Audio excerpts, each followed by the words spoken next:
Let the video go viral.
Yes.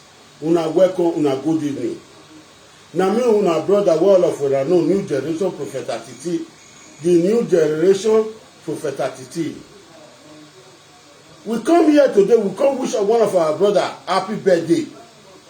If mama say me we wish a happy birthday for her. Now he say na pikin when we don't know what she go take talk am. God bless am with pikin. He bless am with this KV.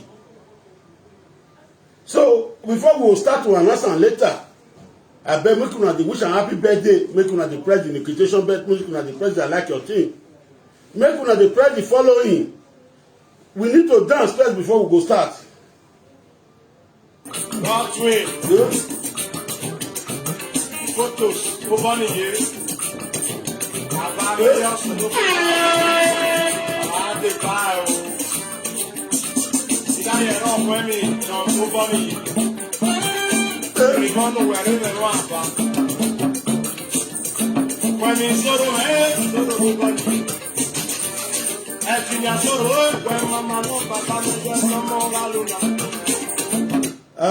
I beg, Mama share the video, make the video go viral.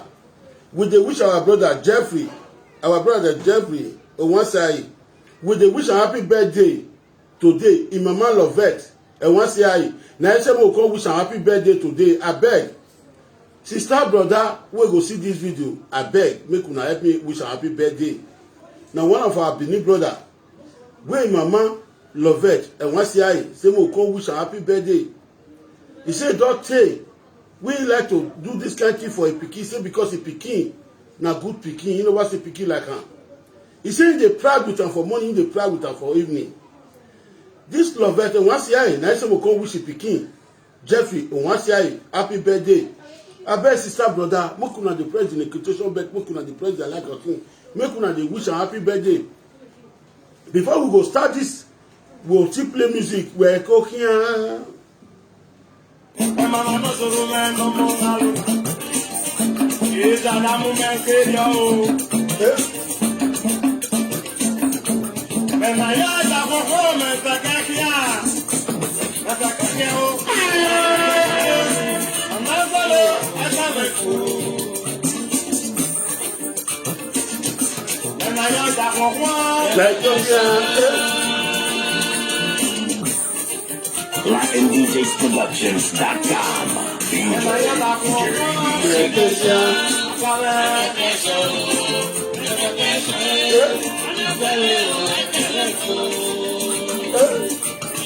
Only ìṣòro bọ́ọ̀lù lè dàsá. Èmi sọ̀rọ̀ aláǹyẹ rẹ́kọ́tì ní mẹ́sọ̀ bẹ́ẹ̀ lára.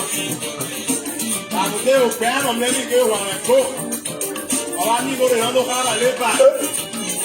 Ọ̀dà mẹ́kọ́ ló kára lébà ọ̀dà àmùjọ́. Ẹ̀yọ́ pé ọ̀sán lébi yá ni. My people, una good evening, una welcome. God go bless all of una for morning, go bless una for evening. This Jeffrey and one CIA, he take here, join here today, where they call Ukbowegba. This Jeff and one CIA, na from Benin, Edo State, in Mama Lovette.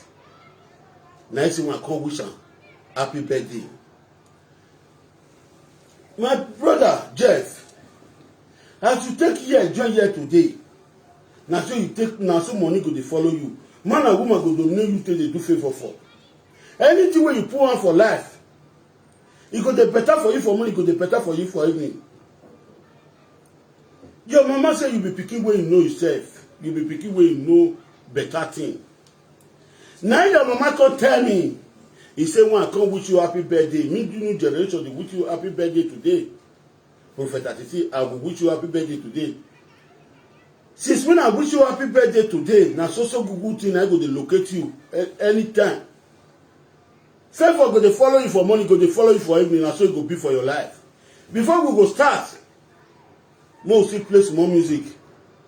Na small go dey bobo am o.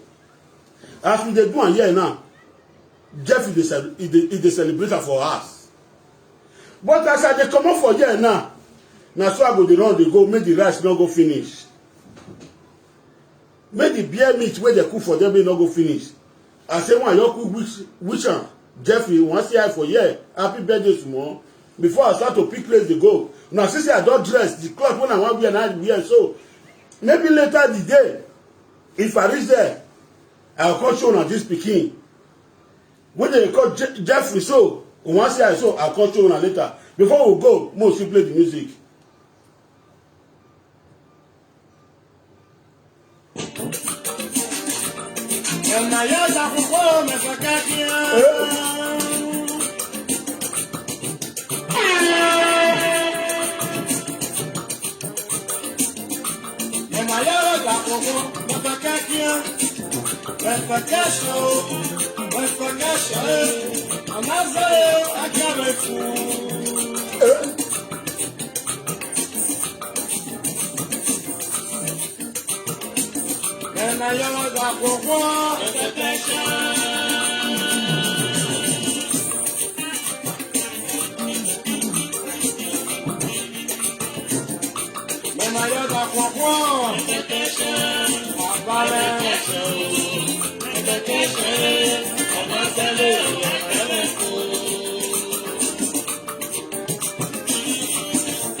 Share the video, let the video go better.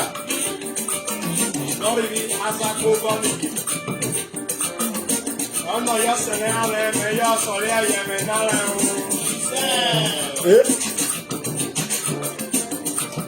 Ẹ̀nà yọ ìjà púpọ̀. Wàyà wà wá sí. Wọ́n máa ń gbọ́ òun. Wọ́n máa ń gbọ́ òun. Wọ́n máa ń gbọ́ òun.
Yes.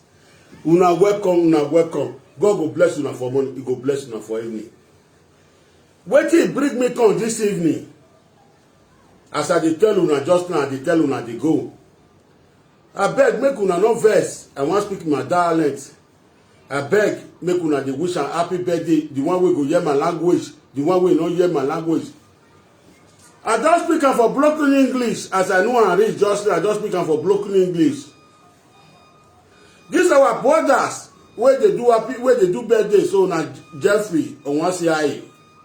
Im mama na good woman, good pikin, good woman. He born a good pikin. E no be like all those money. I no talk am finish o. So na so I talk am. He say we come wish our brother Jeffrey Onwasiaye na mama, our big mama, our big sister. He come say we come wish am happy birthday for am. Ina do tu eromo, ina do tu yomo, ina do tu apanoreko, ina tu eromo ya fefefe. Ina tu azokpia, ina tu azokwo, ina tu onbabi, ina tu oso. Ina tu ejiejo ya fefefe, ina tu enikao. Enikao ya fefefe, otonme evyo wenya na. Ina tu enikao, ina tu ema ya fefefe no rewo na. Oti makparu popa ko bedene na, enebo tie happy birthday bana tie upowe gba. Upowe gba la nia, ijo mo no enegbe, no we bi omo no enegbe, ona we ndori e asefe na. Ya wish of ye we omo ni e bie. Omo pa no so mo yi, no. Omo pa no so yi na. Ana tie Jeffrey Onwasiaye. Iye na love it. Onwasiaye. So if you do ya fe kedoro wa kenorisi kin wana ri na me video na. Erume polo.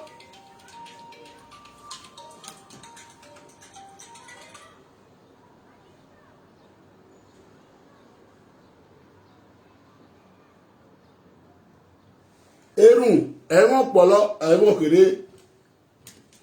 No wala.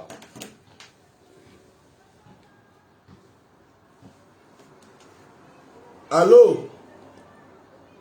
What?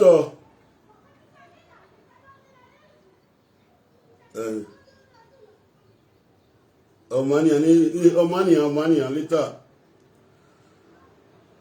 Okay. Fiaudo.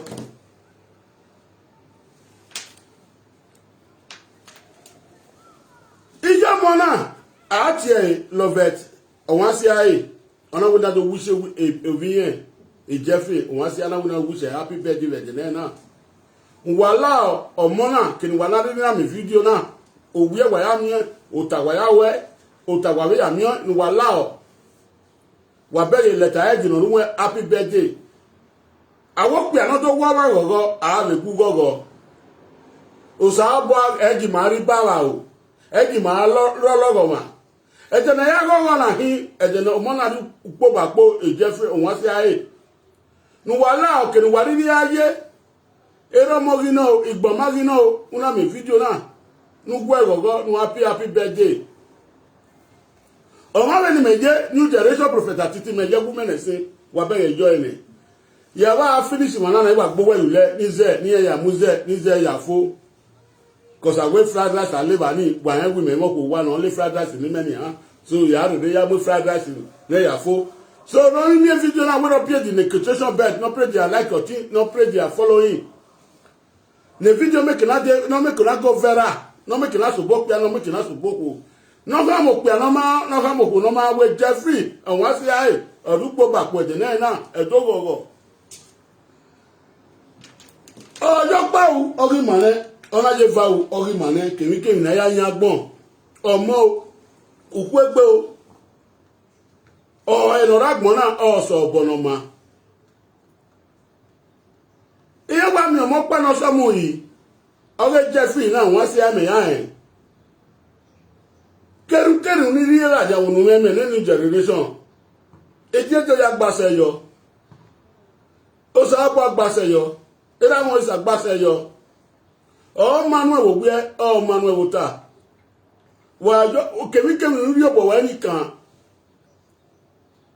ògọ̀gọ̀ kí wọ́n inú ẹ̀ ó gbẹ́gà tó léfèwẹ̀ òwe òkúra léfèwẹ̀ òpè náà bẹ̀rẹ̀ àwẹ̀ ẹ̀bẹ̀rẹ̀ àwẹ̀ fi àwọ̀ fún wa èmi nà má ọ̀gá làgbé wà wẹ̀ ọ̀gá rí ògọ̀gọ̀ nù ẹ̀ òwú lè lọ sí ẹ̀dá mọ́bọ̀ òwú lè lọ sí ọ̀rẹ́ kọ́tà wọn mọ́bọ̀ o ìsọ̀bùwà Jeffrey ọmọ náà wọ́n sẹ́ náà ọ̀sẹ̀ náà wọ́n rẹ́kọ́dì wẹ̀ ẹ̀ lè lẹ́mọ̀ bọ́ òsàpè náà ń kú ẹ̀ mọ̀ bọ́ èdè ọkàn ajé wò ta happy birthday my brother ọgọgọgwẹrẹ wò ta ọ̀fù ẹ̀gbẹ́ náà ma ìjẹ́mẹ̀ lọ́fẹ̀t náà wẹ́ bí ọmọ náà lọ́fẹ̀t wọ́n sí ẹ̀rọ náà wẹ́ bí ọmọ náà wọ́n á tọ́jú nógi ọ̀fù ẹ̀gbẹ́ wọ́n á gọ̀gọ̀ òbí ọmọ náà ẹni gbé àwọn àbí ọmọ náà ẹni gbé tá gọ̀gọ̀ ẹ̀ẹ́gbẹ́ yá ni o ìmánu ní asúwé ní wàmá ẹ̀ẹ́gbẹ́ yá ni bí ẹ so ọgọgọ lọ́kọ́ ọgọ̀ àárọ̀ wò bí ẹ ọgọ̀ àárọ̀ wò ta ọgọgọ nùgbẹ́ yá owó ẹ̀bẹ̀rẹ̀ ẹ̀jẹ̀ náà o Jeffrey dúpọ̀ bàpọ̀ náà yà àwọ̀wẹ̀ náà sọ ẹ́ una rẹ̀ pẹ́ celebration yìí fún ọ̀wọ̀ ìyẹ́mẹ̀ lóge ìyẹ́mẹ̀ lọ́fẹ̀t celebration yìí fún ọ̀wọ̀ ìyẹ́mẹ̀ lọ́fẹ̀t manuel wò wí manuel wò ta wọ́n á tọ́jú lóge èfíjọ náà wàhálà náà fẹ́ra o náà sóbe fẹ́ra wà present in the quotation bet wà present the following wà present like ọtí dẹ́nà náà tó ka ọ̀rẹ́ wà ní fídíò náà mẹ́nà ọtí wà new generation prophet àti tí ni wà láọ̀ àwọ̀ ọ̀nà tó gbọ́ má gọ̀gọ́ ọwọ́ gọ̀gọ̀ bí sọ ọ̀bọ ọwọ́ gọ̀gọ̀ bí sọ ìdí òwà wẹ́nà kí mẹ́nà nìyà òpì àwẹ̀ yìí òpò wẹ̀ yìí no present in the quotation bet no be present like ọtí no be fíkọ́ the video no na be fẹ́ra ìpè wẹ́rì òbọ̀yà wẹ̀mí nà mà when you wear or celebrate when you boy your una gele pian like your thing una gele show una show vera gbo we se ti we adogogo no ogogo ri fo obowo we eri fo obowo ta ere no munya we emi ogwa we yala we emi ogwa we yala wota wa ri opo ye mi we no show any we no present in the quotation bet emi ogogo ofun egbe o le ri jo wa we o le ri jo wa wota ògbẹ̀rí yá mi fídíò náà ògbọ̀rí yá omi ọmọ aláṣùwàbọ̀ wẹ́ ọmọ aláṣùwàbọ̀ wúta ènìyàn yá yá gbọ́yá fẹ́fẹ́fẹ́ ọláṣùwàbọ̀ ògbẹ̀rí wùwà fíàwá ògbòrí wùwà fíàwá ọmọ wa gbọ̀n náà nọ̀rọ̀ wà ọmọ wa gbọ̀n náà gbàlọ́ àgbọ̀n náà sọ ọ̀bọ̀n náà mà wọ́n á bí ọmọ náà ní gbé bí lè Jeffrey wọ́n ṣe ààyè ọmọ oníyẹ́ ya yóò nù gbẹ̀mí yẹ́yẹ Jeffrey ya yó ọ̀wọ́n sí ayé gbẹ̀ náà wẹ́dọ̀ orí mẹ́ná náà wẹ́ gbẹ̀ pì happy birthday náà wẹ́ pì the nutrition bet wọ́n àwẹ̀ bí ọmọ náà ẹni gbẹ̀mí ní Jeffrey yé èdè ọkẹ́ ajé wò ta ìgbèrú rẹ̀ níyẹn yà ríṣẹ́ fò wà ń wí ẹgbọ́wò kan ajé kézù wọn ìyẹn yà kẹ́ yà ríṣẹ́ fò ẹ̀mí anázàbọ̀rù rẹ̀ làjẹ̀ wọ́ wà náà ìkìpá yà zàbọ̀ pé mísù kékeré inú ẹgbẹ́ ẹ̀tún ní gẹ̀ẹ́ dín àsùn ẹ̀nẹ̀ ọmọ ẹ̀sùn ẹ̀yẹ́ tó klọ́pù yẹn wọ́n àsùn ẹ̀ ní ẹ̀ta kiri ní lógbé yọ so eré ọmọ mi yọmọ náà mi fídíò náà bí ní rírí yá táì bí ní rírí yá náà wà á gbé liquidation bet ẹ̀ wà á pẹ́sẹ̀ di liquidation bet wà á pẹ́sẹ̀ di aláṣọ̀tì wà á pẹ́sẹ̀ kú wẹ́n ọmọ flower yọ náà kí ni wọ́n oh this is start to fry since the flower when he put it not like this. Now so God go blow good thing on your house for money. He go blow come for evening. Anything where they put on, now so God go the plan for you. You no go suffer before you eat. You no go suffer before you buy motor. You no go suffer before you pay house. The way the money go take the come, now so you take the price in the quotation vessel. Now so the money go take the come for money. So I beg my sister, my brother, una do well. God will bless all of you. Before we start again, we'll dance again. Because the mama love it. Once here now, as they happy joy, therefore he mind, as joy, therefore he mind say, he don't tell when the yellow, I'm your mother or some he said, I know. So any woman where they look for pikin for there, as they look me so. Any woman where go see this video where they look for pikin, as if Jeff in a good pikin for a mama. As you press the indication button to verify the video, that pikin, you go see and you go take on the pride and say, love it. Once you the pride, say born Jeffrey nah. Good pikin wey know good thing, wey know better thing. Say na pikin wey take the pride. If it be that woman wey dey look for sick of the womb, wey dey look is the sick of the womb, na so you go take your, na so that baby go come for you. You talk and say, na the day when you pressure like your teeth for Jeffrey once you hey. As you be woman wey go cross and come this video, write the date where you see am, the date where you see this video, you go write am down. If it be that woman wey dey find the sick of the womb before, you go see am. As you wish Jeffrey once you happy birthday. Now so we come follow you celebrate. Omogbon la wa wa do we jan onyame no na so we come follow you celebrate am. So my brother, my sister, iye me love it wa to ye nogi wa yo pa o omanwe wa ye fa o omanwe. Ogogo ifo idi wa we. O kan alelu we o kan alelu we ta. Ogogo no ro egbe na. O pese ki mi we o we o ko se ki mi we o we. O piano ga gbo fo yo ogogo no gbo e na ye me love it won si ai.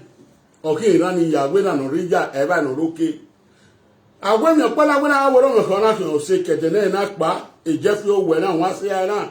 We ni je love it won si ai. Iyo go ya wewe, iyo fun egbe ya wewe. Emi na ya agbon ya fe iya wewe ye noke. Ofu egbo wo ta. Eri o kan aje. Bo no be ni epetu we na, ogogo ri fo obu wa. Emi na ya agbon ya fe o tu wa bonoma. Wa gbe me yo. Eri wa ri afese the indication bet. Ogogo wa yaro off wa ya gbe no ma. E ora ga do karu wa me video na o me le bo ti subscribe. O me ne bo ti subscribe. Ruwala ri o do prophet at top show. Ruwa ya press subscribe. Ruwala o yin o pe yin o ko. O me ne bo ti subscribe. Able to subscribe we igboye a YouTube we prophet at top show no ale wa you subscribe yo wa ya to emi na gbon ama wa ya gbo we o ma ya wa gbo ta meno ya bere si aga ni ani re rule ni ya ni ya mu zeme ni ka pe music ne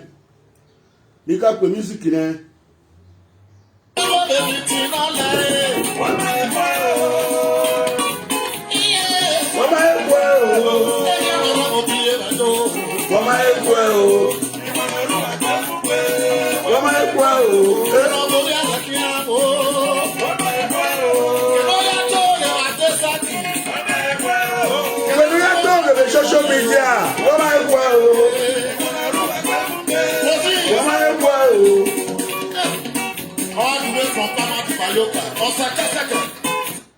Yes, anyone.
yoka. Osaka. Subasa. And I heard that before, Mr. Kakia. Kokia.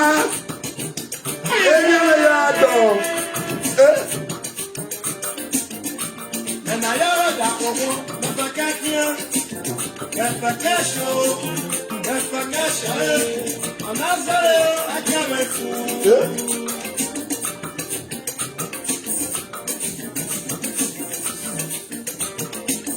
And I heard that before.